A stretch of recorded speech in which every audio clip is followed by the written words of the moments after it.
Cass, welcome. We're back. Here we are. What's your intention for today? My intention today is to think outside of the box. What about yours?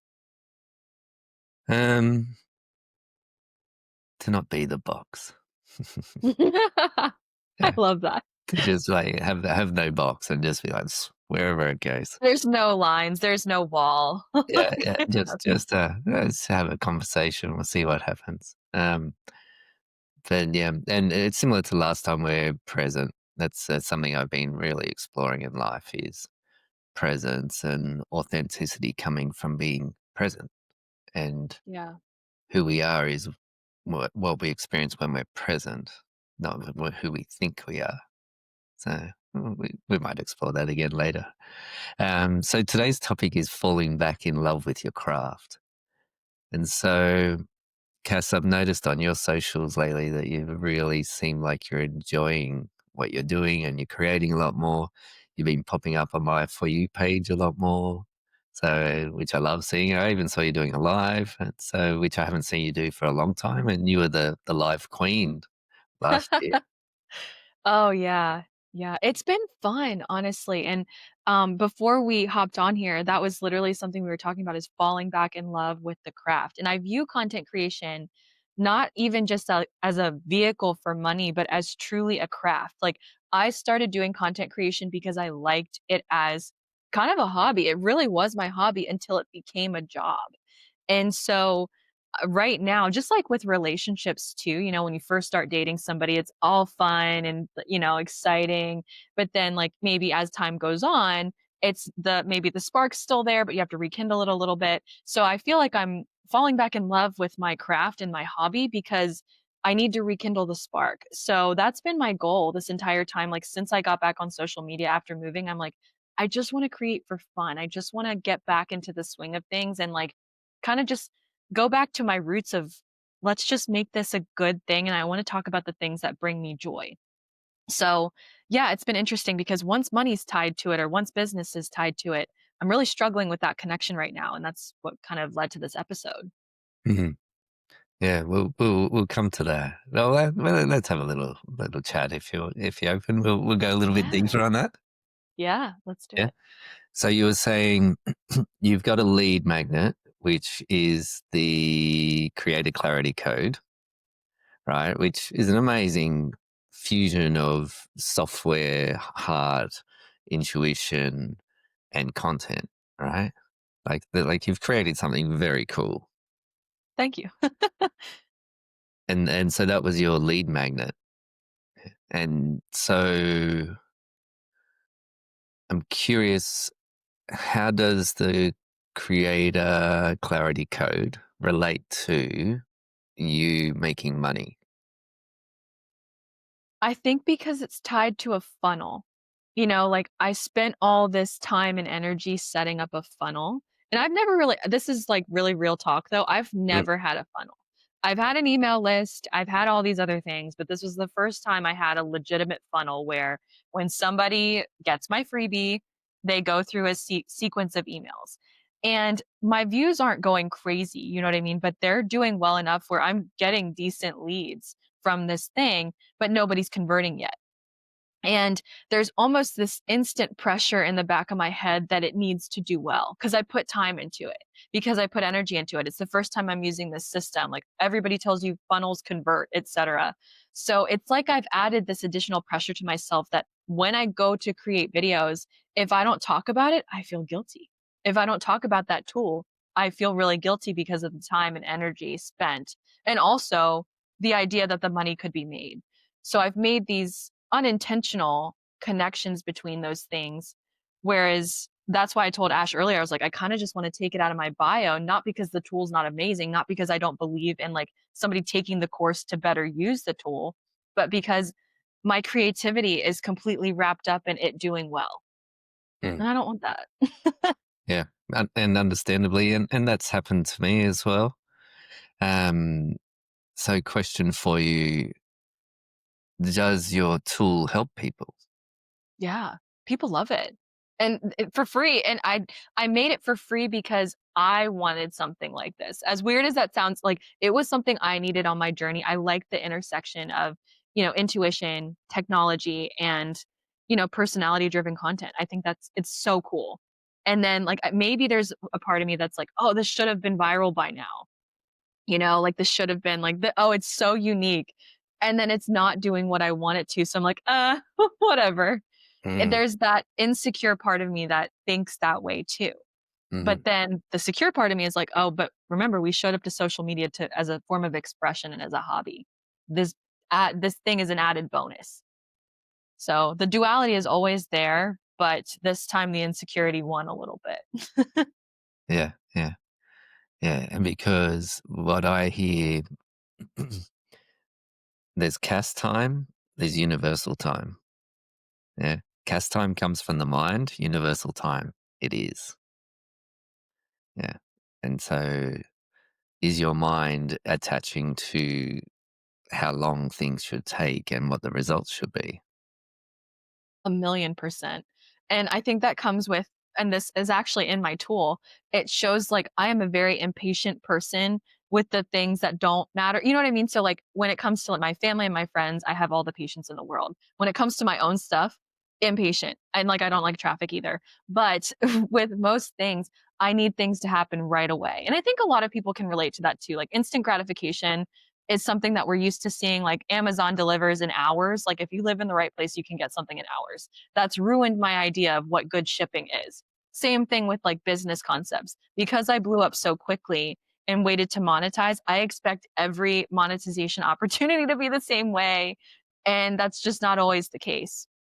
So my concept of time is skewed because of past experience and also that notion that I would be instantly gratified after I put something out there. Like, "Oh, I'm gonna put it out there and it's gonna go viral and it's gonna be good." And I do have a track record of doing that for myself twice, and I've crashed a couple websites for other businesses when I was the face of those brands. So I had this, like, unshakable confidence that those things would do well, but then I put this out and I really like it, but it's not doing what I think it's supposed to be doing. So then I'm like, well, it's not following the timeline that I want, which is instant. Like I literally thought I could put one video out there and be like, oh, we're Mm, done. Leads are in. Everything's great. yeah, yeah, yeah. So your mind attached to the result with a time expectation, and then would it be true that your mind is now blocking the result from being possible? Probably. That sounds like that would be the case. To be honest, we're literally diving this in real time or diving in real time. That sounds right. Like it would make sense that it's blocking it because it's like, well, it didn't happen in the time that I wanted it to. So, why keep trying? Like it's kind of like a defeatist attitude to it because I'm like, oh, that must not be the thing that's gonna like help my business, or that might not be the thing that I'm meant to be doing because it wasn't instantly met with approval, we'll say. Mm, yeah, Even though it kind of was, everybody liked it. So yeah. like, I, it's not that anybody didn't like it. It's not like I had 0 views. It's not like I didn't get any leads. I think I've had over 50 leads and I made one video about it. And it's in my head, I'm not impressed with that. You know what I mean? I don't know what standard I'm holding myself to. Cause if Ash, if you came to me with the same thing, I'd be like, I'm so proud of you. But then yeah. when it comes to myself, I'm like, it's not enough. If it's not 1,000, I don't care. If it was me, 50 leads from one video, I would be running that as an ad because that is success. People go a whole year without getting 50 leads.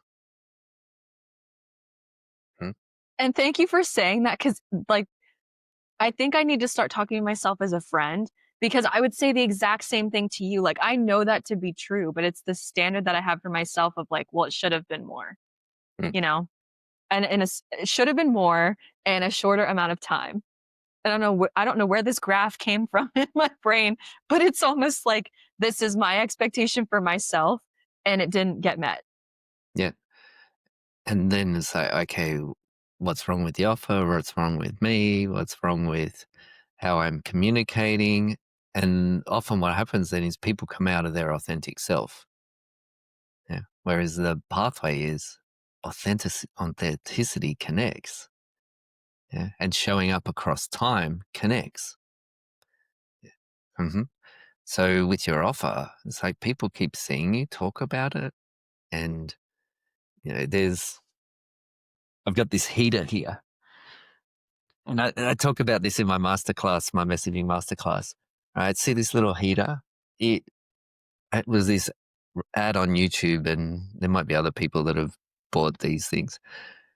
It was, designed by German engineers. They spent 3 years redesigning the heater so that it was quiet, energy efficient, heated up a big room very quickly, like all this stuff. I was like, okay, that's what I need. So it's the beginning of May. This house that we moved into, it's starting to get cold. I'm like, okay, I need a heater for my office. Right, arrives within 5 to 7 days. So I ordered it. 3.5 weeks it turned up. The first one was broken. So I went through, and they sent me another one, 3.5 weeks. So now we're getting into the middle of winter. And when it arrived, it was just, this isn't even legal in Australia. So it comes with this adapter, and then it comes with right. And so you plug that into the wall, and it hangs out of the wall, right? Which is a fire danger because it can create sparks, right? It's not connecting properly. And it wouldn't even heat up a dog kennel. Like, it is so useless. And so people are being exposed to that kind of stuff on the internet all the time. Like, I've bought True. clothes before, right? And like, they look great. I saw it on Instagram, like, that's a cool shirt or that's a cool vest. I want that.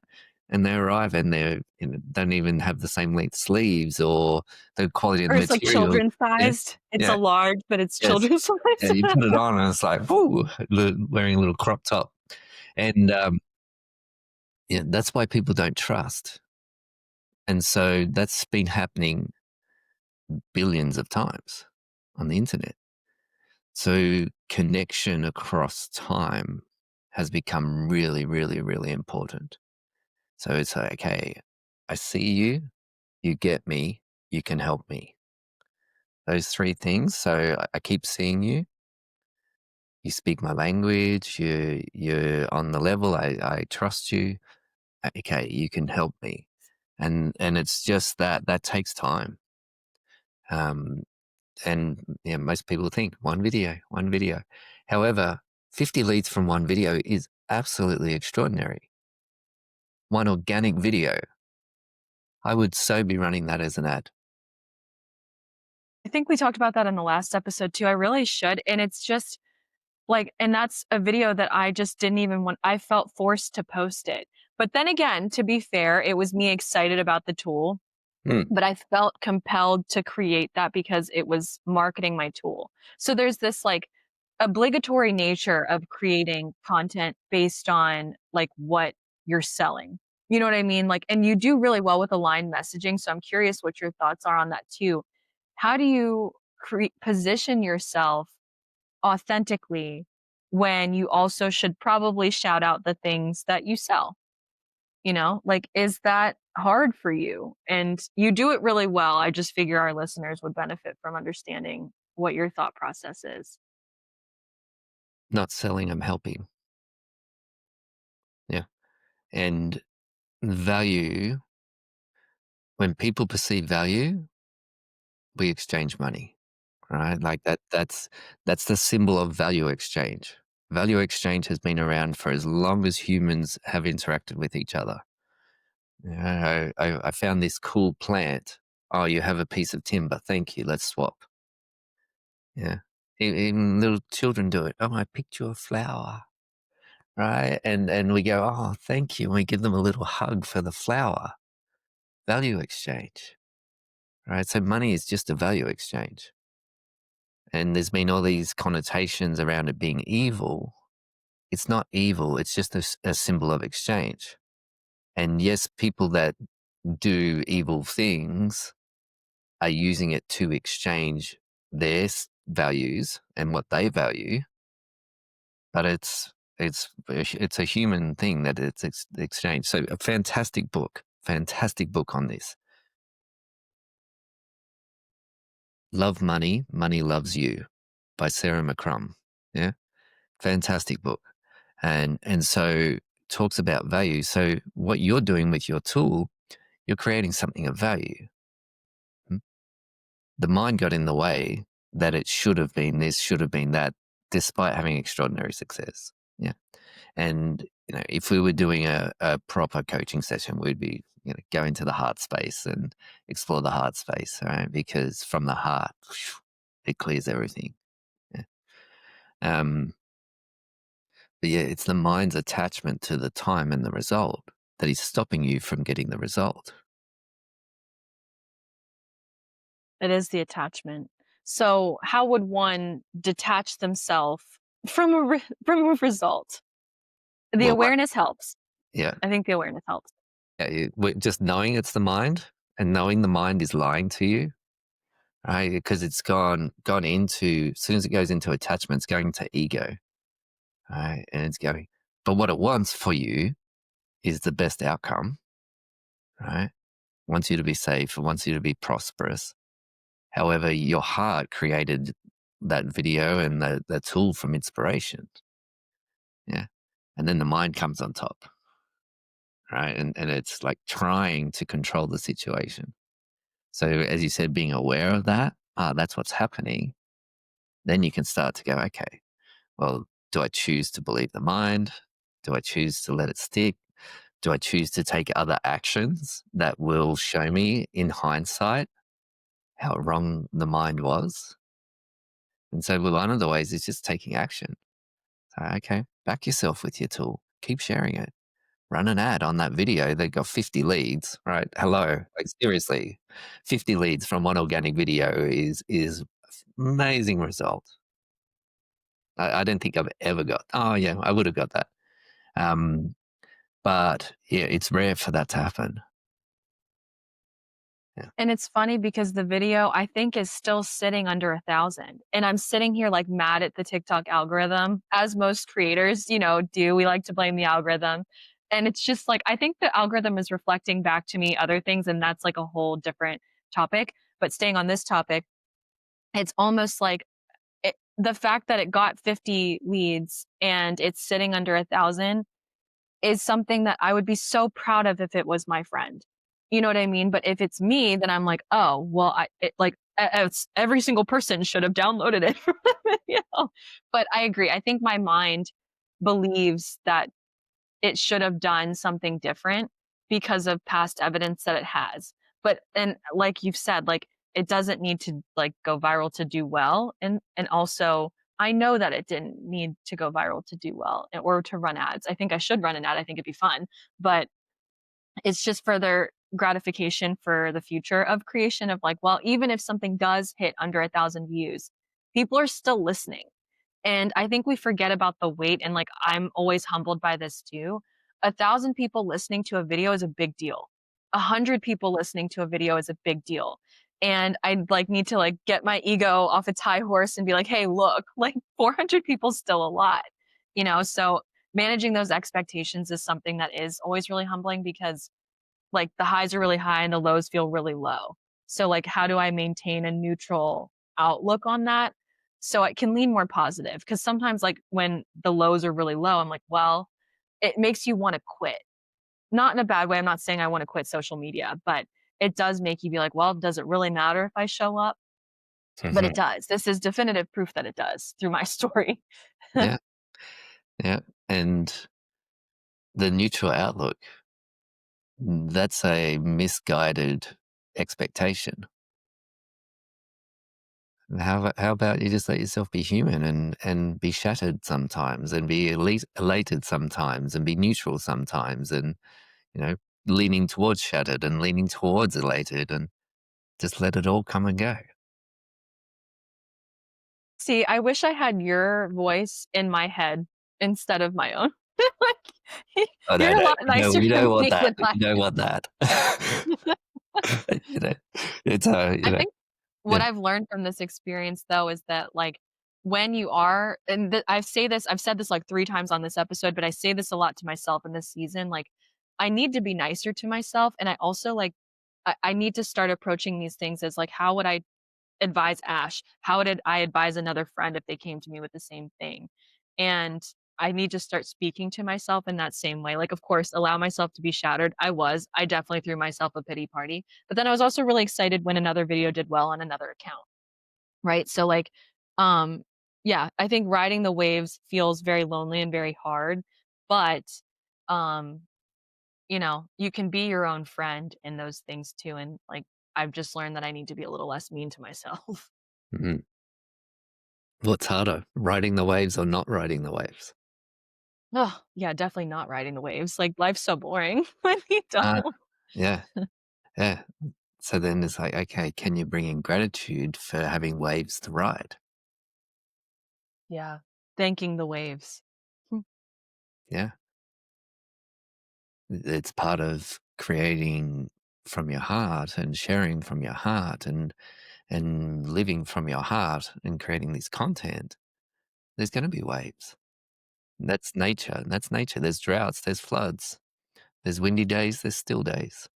There's rainy days, there's sunny days. It's the same in our emotional landscape. So true. The true ebbs and flows of creativity, but also life in general. Like, that would be so weird to expect to go through life with no waves. Same thing with content creation. It would be really weird to go through this journey and not have waves.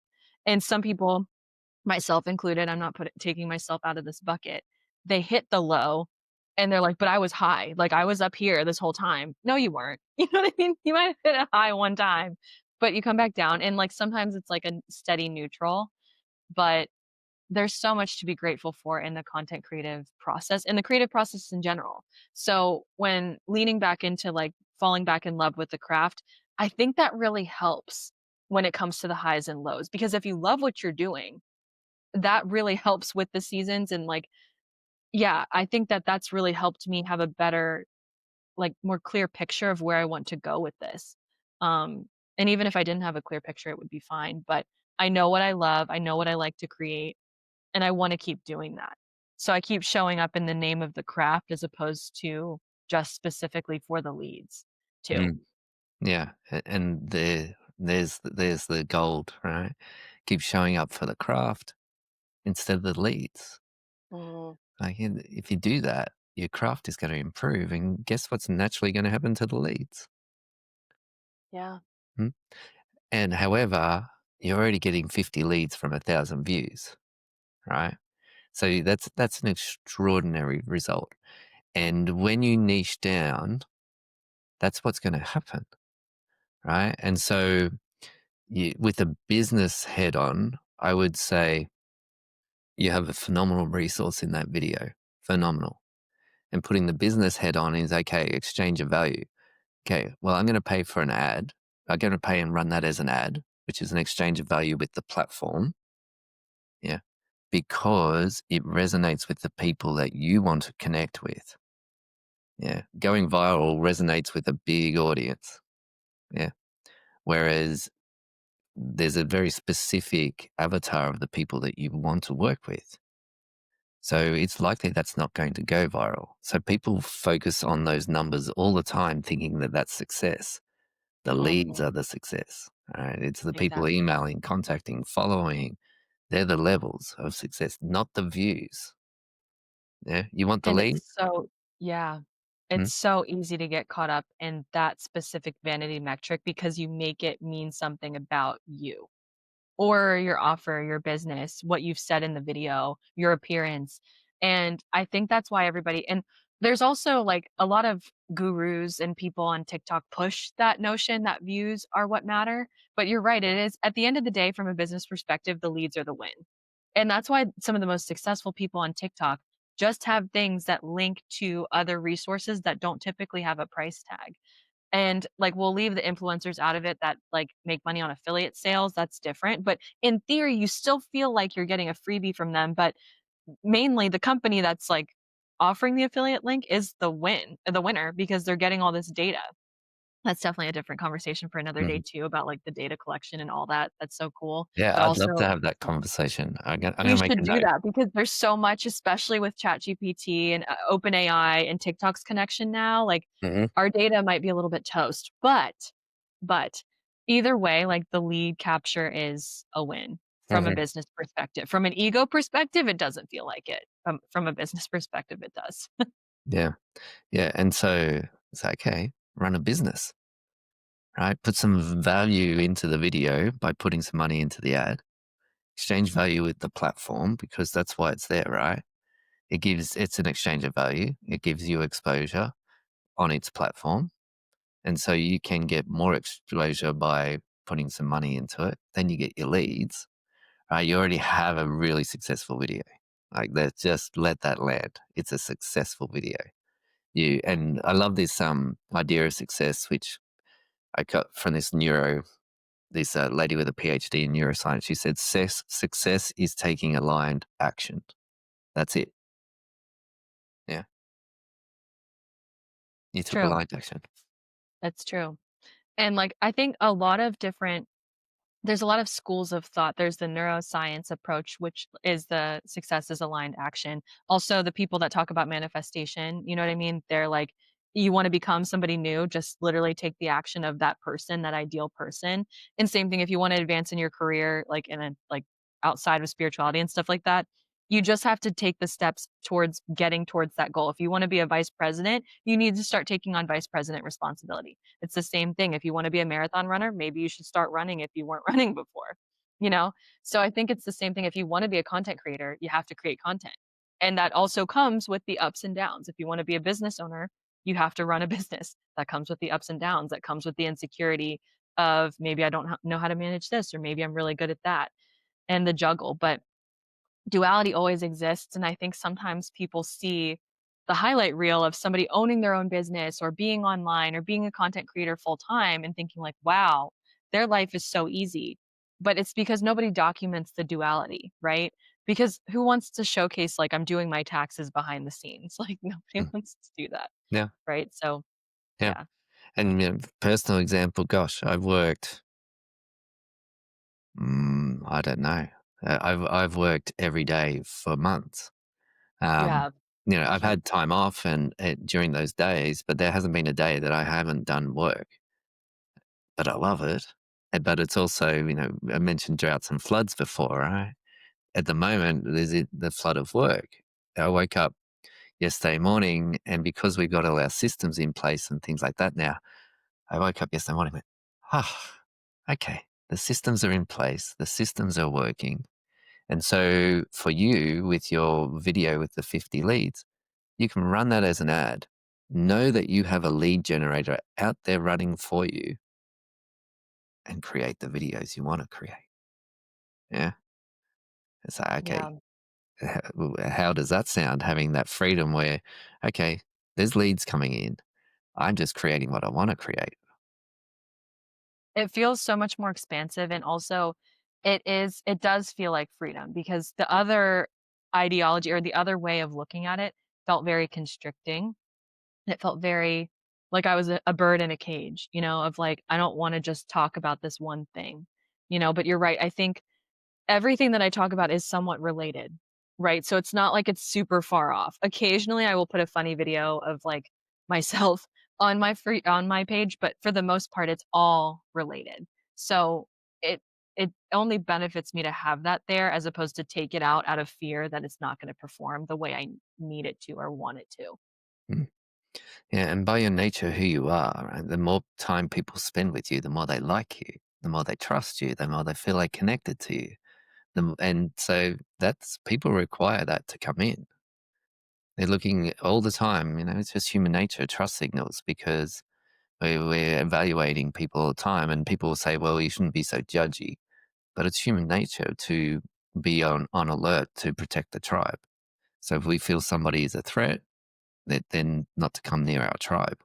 Mm, mhm. And so that comes through familiarization. Daniel Priestley, he has like this 7-4-11 rule, which is based on a lot of research, but it's so people need to spend 7 hours with your content, see you in 4 different places online. So, for example, YouTube, TikTok, Facebook, podcast, and then the 11 touch points. So, seeing you 11 times before they feel comfortable to purchase. Mm. And that's increasing because of things like that little heater. Yeah. And there's so much garbage out there, you know what I mean? Like, Mm. and nothing against anybody who sells heaters like that or anything, but, like, I think products have gotten cheaper, but that also shows us that, like, the more authentic and, like, the more value you bring and the more authentic you are, the more you're gonna start standing out in the age of AI, in the age of, really cheap products too.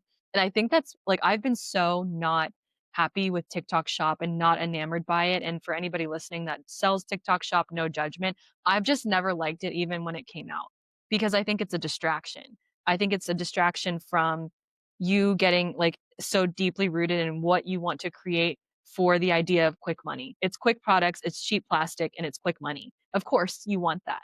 But if you actually took the time to build a personal brand, like, it would actually benefit you in the long run, because if TikTok Shop goes away, you have nothing. But that's yeah, I have a whole theory on why it's a distraction, especially in the age of AI and content creation.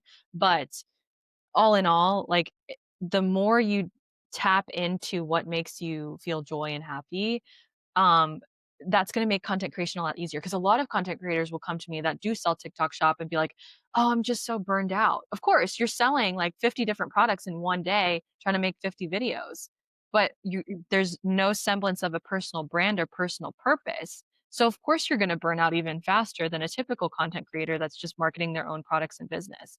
So different side tangent and sidebar, but with physical products like that, it's hard to showcase value of you as a person and authenticity, because you're not selling yourself, you're selling somebody else's item.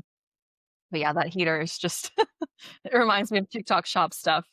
Yeah, yeah, and once again, right, if he's selling TikTok Shop, and I don't know if you can run ads for TikTok Shop, like, if you're selling a TikTok product, if you can run ads. If you have a video that's working and you're getting sales, just put it as an ad, yeah. If you spend $1 on ad and you make $1.30 back, wow, okay, you just had a return, so put in $10, you make $3, right? And you just let it run. It's like making you money and you're doing nothing more because you've already set it up. And then you can create the videos you want to create. So that's one perspective on that. Um, what stood out for you so far? I think that the idea that we can still create the things we want to create without feeling boxed in, you know? I think that, like, it helps, I don't know, I think it helps as a business owner too, like, there's a lot of coaches out there that are always telling you, like, that you should really all of your offers should be tied to the videos you create, but creativity doesn't always work like that. So that felt very liberating. Yeah. And a subtle way that I do CTAs is at some point in the video, I can just have the text come up on the top and just says, download 11 habits for connecting to your inner guidance free PDF. And it says that, and I'm still in the flow of the video talking about whatever I'm talking about. I really like that as a CTA. Also in the captions, a sort of less salesy way is have my caption, because I always try and offer value in the captions. Yeah. So it's like, okay, how do I offer value in the video, value in the captions, and then the CTA? So for example, FYI, I help people with their inner world so they can be in the outer world. Yeah, like things like that. If you're interested in booking a one-to-one session, click the link in my profile and just leave it. I'm like, okay, there's that process of value. There's also little tricks, all right? There's there's I love these 4 phases of the sort of process that people go. So they're not aware there's a problem. There's aware of a problem, but they're not solution seeking. Yeah. And then there's people that are solution seeking, right? And then there's people that have resolved the problem, right? So tapping into the solution seeking people, right? They have specific language. You do this very, very well naturally, Cass. You do it very well where you're like, okay, you want more views. Okay, this is one of the ways you get more views, right? They're solution seeking. That's solution seeking language. It's what they want. They're aware that there's a problem. and they want more views. Okay, so you go instead of like going for the people that aren't aware there's a problem, right? It's like trying to sell, well, things that cure sell much, much more than things that prevent, Mhm. right? That's a whole different like, I think we're all meant to I love that, but it's so true in, like, pharmaceutical worlds too, but Yeah, yeah, that's very yeah. true. And so the reason is because those people are solution seeking, right? So you tailor your language to the solution seeking people, right? Then you're going to get more leads. You're going to get more people coming in because they're solution seeking. Yeah, Yeah. yeah. So it's being mindful of that too. So here's some value. I still want the solution seeking people because, That's such a nice way of putting that too, because I don't think many people realize that there's these different buckets of people, or because there's so many different, and there's also people that probably don't want anything to do with your content too, or there's people that like your content just for you, but they're not a content creator or whatever, right? But I think that like I don't, I would have never categorized them into the four buckets, but it makes sense though, I like that. You should put that out somewhere in a yeah, video. yeah, yeah, great. Well, we can use that as short from this one, this Yeah, video. yeah. Um, how's that all feeling for you? So much better. Honestly, every time I talk to you, I feel so much better, but also, like, I think creativity on its own is something like so for instance, if your craft is making candles or whatever type of business owner you are for anybody listening, like, whatever your tangible craft is, it doesn't have to be content creation or it can be. Whatever your business is, I challenged myself for the month of October to find one way to fall back in love with the thing that started my business, right? Or one thing that I can do to fall back in love with the craft itself. And, my boyfriend's an artist and he even has to do that too. He's been painting for years, for as long as he can remember. But there are times where he has to just go into it with the idea of like, I just want to get back into it just for the fun of it, just to like, feel it out. And that's what I'm doing for this month of October because I think it's important. It's important for creatives, it's important for artists, it's important for business owners to go back to the basics and understand why we started what we did. Because sometimes that gets so lost, like going back to like, oh, I started this because I really enjoyed this. And that joy automatically then exudes. I think that's why my content feels different because I'm exuding signs of genuinely enjoying my craft. So that's like the last takeaway that I would give to anybody listening is enjoy your craft again and find ways to do that. Yeah, be present with your craft. Yeah, that's it. Beautiful. Yeah. I can go for a walk with my AirPods in, listening to podcasts, and know that I have 30 minutes for a walk. So I must get in 10,000 steps in that 30 minutes and just keep powering it. Miss so much of what's around me. Yeah. Whereas I can take out my AirPods. I can slow down. I can just walk and look around and be like, look at that bird's nest. I've walked past that tree 50 times, never seen that bird's nest. That happened this week, right? Really? But it was a slow walk. Yeah. The same with content creation. Just slow down and be present. What is Yes. what is it you want to share? What is it you want? And what do you want to create? How do you want to be? Yeah, and the most satisfying thing is being yourself and having that video go well. So, okay, I realized that me being magnetic was me just being myself, being that inspired creative, or today not so inspired creative, but I showed up anyway. And I was joking with my wife this week. I woke up one morning super puffy. I was like, oh, my sinuses were all blocked. Like, no, record the video anyway. And I said to her later on, I said, not one person has commented how puffy I look today. They don't care. Nobody cares, not in a mean way, but, like, it's more like we care. Yeah. But it's true. You're right, like, everybody we fixate on things that we don't like. Like, for instance, I've been so fixated on this scratch, right? I, like, was fixing a tripod and it fell on me and my own nail scratched my head, and I was just telling Ashley, I'm like, "I hope it doesn't scar." It's all I've been able to look at for the past like, I filmed videos earlier and I'm filming now and I can't stop looking at it. But I'm like, if I don't call attention to it, then you don't notice it. So it's funny what we fixate on, and also when it comes to being present, like you said, with the craft, like, you become more intentional with what you say to people because you recognize the other humans on the other side of the screen when you are present. And I think that's something that's so missing sometimes when we're so caught up in what we should be doing or how things should be performing or how much we need to sell.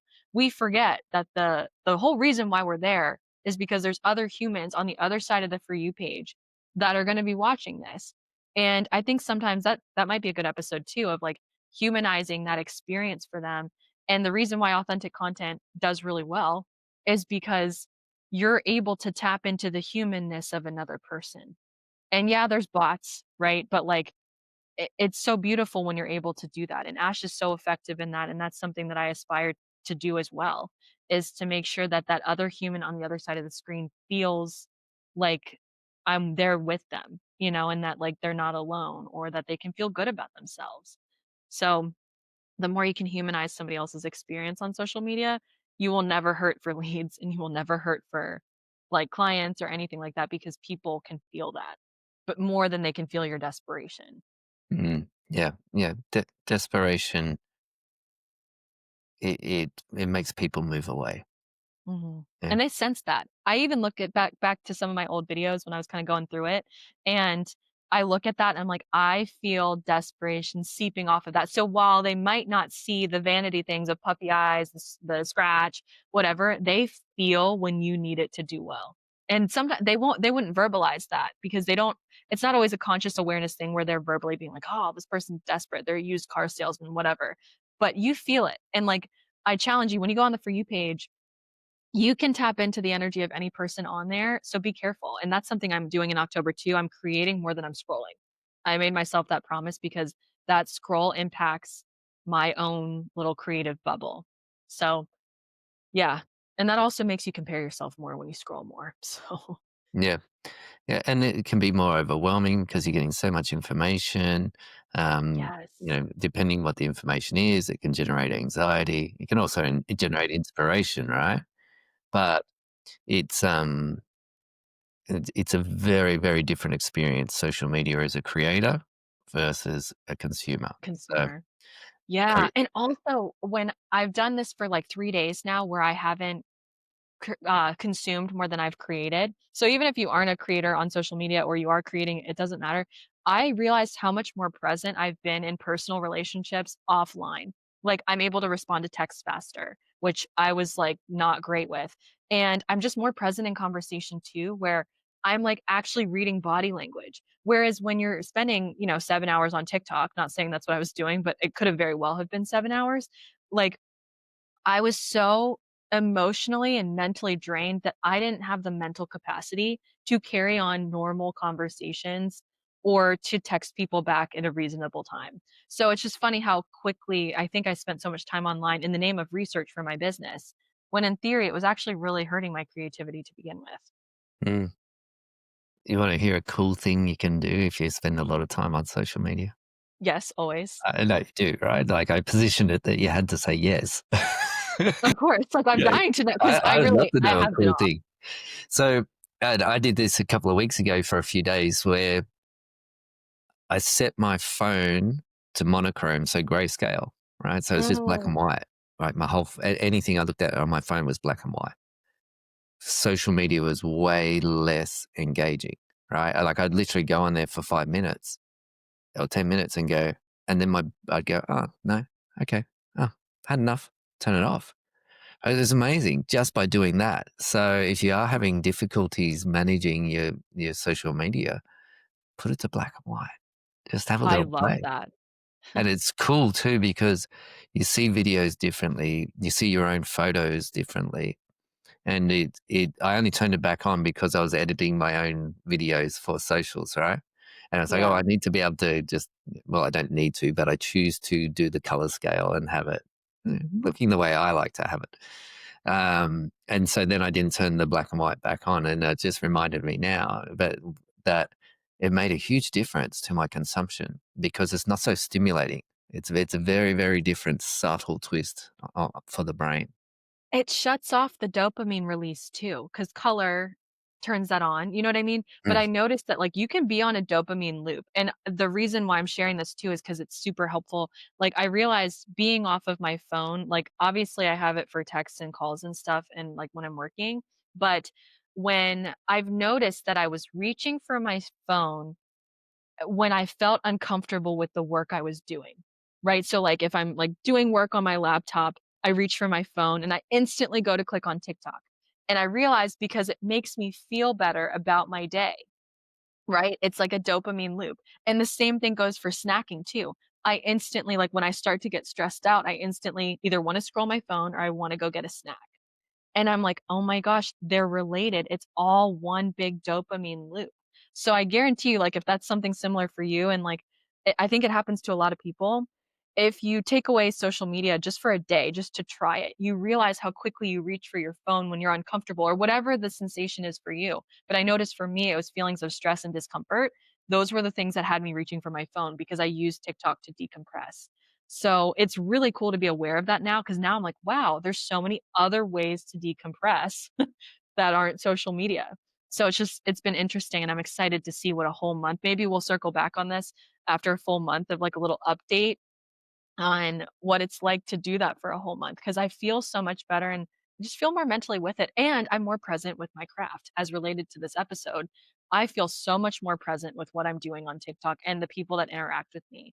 And it feels so much more intentional and so much more impactful. Even if the numbers don't match it, I'm happy with it. And I'm happily showing up to social media without that comparison and without that mental stress. mm, yeah. One of my clients, he makes the most phenomenal travel videos. I'd share his handle, but I said that he's my client, so that confidentiality piece, just dropped in. Shoot. Sorry, client. He could have got more people to your videos. I apologize for saying you're my client, but he we were doing a session yesterday, and he said, and he's phenomenal. He spent over 30 years working as a cameraman. He's done thousands of edits for shows, and he makes his own travel videos with the intent that he's going to save people money and they're going to have a better experience on their holidays, which is spiritual work, by the way, right? People having a better holiday. So imagine a family going on a holiday. They've downloaded one of his travel guides, which is how he makes his money. He has these downloadable travel guides. They know where to go for dinner. They know what park or what reservation or what to go to have an experience. And so the family has a cohesive experience of their holiday. They feel more connected. They go back to the real world feeling more connected. It's spiritual work. So he was Mm. judging himself for selling his guides. Right? I'm like, hang on a second, hang on. Let's it comes from a place of his heart. And he was talking about the video that he just created, and he was almost in tears, just saying, "This is the best video I've ever created in my life." Right? And his work is already extraordinary. He's not going to care so much how many people watch it because he was in the experience of creating it. He said, I literally woke up at 3 o'clock in the morning with the idea in my head, wrote down the notes, and then went to my computer, and it was from one of his previous trips, downloaded the whatever they call it in editing world, and I edited it all up and I did it, and it was finished by 10 a.m. that morning. And he said, I was just in it and present and creating. I I love that. Do you think he feels alive? Absolutely. Is he walking his purpose with presence? Absolutely. And so that was life changing for him having that one video that he hasn't even, no one's even watched it yet, right? He hasn't released it yet, but he's had that experience. So that's true presence in content creation. And he's doing it with heart. He's doing it with purpose. And so, yeah, that's one of the actual nirvana moments, shall we say, when you're present and doing it. There's nothing better than that too, because I think about videos that I've made like that too, and you're to a point where, like, you're in your own element where you don't care what anybody else thinks of it because you are so happy with whatever it is you're doing. Like, he was editing at 3 a.m., like, you must really love what you're doing if you woke up to that idea and you had to act on it. And it's like that's how I've been feeling about YouTube lately too. Maybe I'll have more updates to come on that as well, but I've been loving editing for YouTube. Like, it's something that I've just been doing for fun now. I used to hate editing. you know? And now I'm like, "Oh my gosh, like, I'm gonna use this sound effect," and I'm enjoying it. And I find myself, like, craving to do that. So and I have this, realistic depiction in my head of, like, if one person sees it, I don't care, I just had so much fun. And that's what I wanna get back to with my own TikTok account, like, without the mind's expectation of what that account needs to be, and just get back to that point of creation where I just wanna do it for fun, and I'd like the leads, everything is gravy, but the actual creation process is so fun, So I think TikTok, I'm on that journey. YouTube, I'm luckily already there. I'm like, if one person sees this, great. I had fun making it and like put memes in my videos now. But just yeah, I think with TikTok, I want to make it fun again. Mm. Yeah, and you've got your own podcast coming out? Yeah, yeah. So basically, it's associated with my newsletter, and I have this cute little microphone. It's not anything formal, but I called it the Content Creator Diaries because younger me would be so proud. I wanted to write in a pink notebook with a pink pen, and I wanted to document the middle of a content creator's journey because it's messy. It's the messy middle. Just like we talked about the ebbs and flows, it means a lot to me to reach out to that person and be like, hey, you're not alone because I'm in the middle of my content creator journey, and everybody thinks there's people that think I'm at the end of it, like, "Oh, she peaked, like, she's doing great." Like, everybody has different goals of where they wanna be. But all in all, we all meet in the middle. Like, even if you have 1,000,000 followers, that might be the middle to somebody else. If you have 1,000 followers, that might be the middle to them, or it might be, the peak of their, social media existence. But either way, I'm super excited, and it's just a fun passion project for me where I can brush up on my editing skills and really just enjoy talking to creators and enjoy the craft of creating long form. So, yeah. Great. More on that, I'll link it below as well, but Yeah, good, good. yeah. Yeah, yeah, and actually, I have an idea for another podcast, which is the shadow side of visibility. So Oh, I'll put a so link good, yes. in the show notes, but I have something called the stages of visibility quiz, right? And you can identify what level of visibility you are at the moment and what's required for to get to the next level of visibility. So, for example, Mm, if you're just starting out, you're a candle, you're unsure of your messaging, and so what happens is the more you take action, the more you have your message refined, the more reach you get. You move through the stages. So it moves from a candle to a lantern to a bonfire to a lighthouse. Right? Um, but there's shadow aspects. So there's, oh well, if you're the lighthouse or you're having big reach and you have a very clear message, people are reaching out to you to come onto their podcast. There's systems set up so that you're getting visibility without you having to show up every day, right? However, there's a shadow side to that. Yeah, there's one of the shadow sides is you can feel a captive to your audience, right? Thinking what your audience requires from you. And so for each so true. level, there's shadows, right? And as you go through those levels, you work through them. And so the messy middle, there's a particular, there's particular traits and insights that people go through in the messy middle. There's particular traits and insights that people need to go through to have the lighthouse level visibility. I wanna take this quiz, Ash. Definitely link it in the show notes and I send it will. to me too. I feel like Yeah. I remember your, the 4 different types. I wanna take a quiz. So yeah, I'd love to see that. Yeah. And my what I'm doing at the moment is magnetic messaging masterclass for heart-centered people. So, I'll put a link in that too. And Which has gone really well, by the way, right? I'm, like, so yeah, excited for you. yeah, it's that's part of the system that we've set up to help more people. Because for me, the money is a byproduct of helping people. Yeah. So if I focus on the sales, I've forgotten about helping people. All right. Provide value. Money is the symbol of the exchange. So for me, it's okay, provide value. And part of that is the masterclass.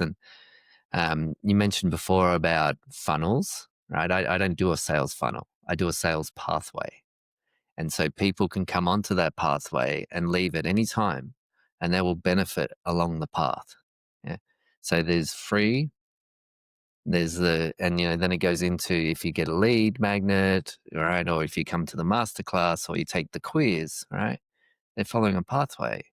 if they go into the Messaging Matters workshop, right, which is where we refine their messaging and who their audience is and the language the audience uses and how to build connection and trust with your particular audience, that's paid. Mhm. And then if they want to, there's one-to-one coaching that costs more. But it's just this pathway. And then I don't mind where anybody hops on the pathway or hops off the pathway. And so for me, it's not this kind of human cattle coming through. It's actually humans. So I don't have an email. I can't even think of the word. I don't have an email list. I have an email community, right? These are real people. And they've felt some form of connection into the work that I do and how I work and who I am and how I come across, that they've come onto the pathway. They're humans. It's a digital world, but they're humans. So for me, I'm really mindful of my language around what I use, how I use, and the energy that's associated with a sales funnel versus Mhm. a pathway.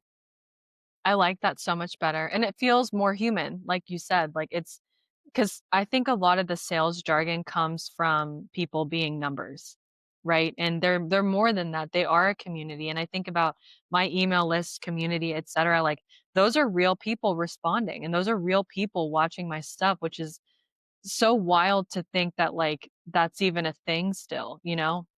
But, like, on email, I'm like, "I hate my email, but it doesn't mean everybody else hates theirs." Mhm. You know? Well, email's the most cost effective Mhm. of marketing there is. So as far as return on investment and sales go, whereas a lot of people just think it's organic videos, which are actually one of the lowest converting forms. So yeah, um, webinars webinars are the highest converting off the top of my head. So it's that's why I have the system that I have. Yeah, However, because you get there's all it you also make it really accessible, you know what I mean? Like, I appreciate your approach because it's accessible to all different types of learning styles and accessibility too, you know, or like, pricing accessibility, but also you put so much value out for free, and you give so much value in your coaching one-on-one coaching sessions, so wherever somebody gets to meet you, whether it's, on one of the ends of the spectrum or right in the middle, they're very, very fortunate. no, thank you, thank you. It's beautiful work. I love what I do. It's It shows. yeah, well, yeah, I love it, and yeah, it's doesn't mean it's easy, right? There's big steep learning curve, especially for me. I was a school teacher for 22 years and a musician, right? So I was getting paid as a teacher, I was getting paid as a musician, and then very steep learning curve to become a content creator and business owner and work for myself and all those kind of things. Really super steep learning curve, but I would not trade it. There's no way I'm going back to being a teacher in schools. So yeah. Well, thank you all. Thank you, Cass. Thank Thank you, you. listener, for being with us, and would love to hear if there's um, anything that stood out to you in the comments. You can email us, DM us. There's also those links for the quiz for Cass's um, create a clarity code. I love the three C's. Uh, Thanks. yeah. And what was the other thing? And the link in the for the masterclass. I'll pop that in Yes, in the yes, please put show that in notes there. too. And we'll see you next time.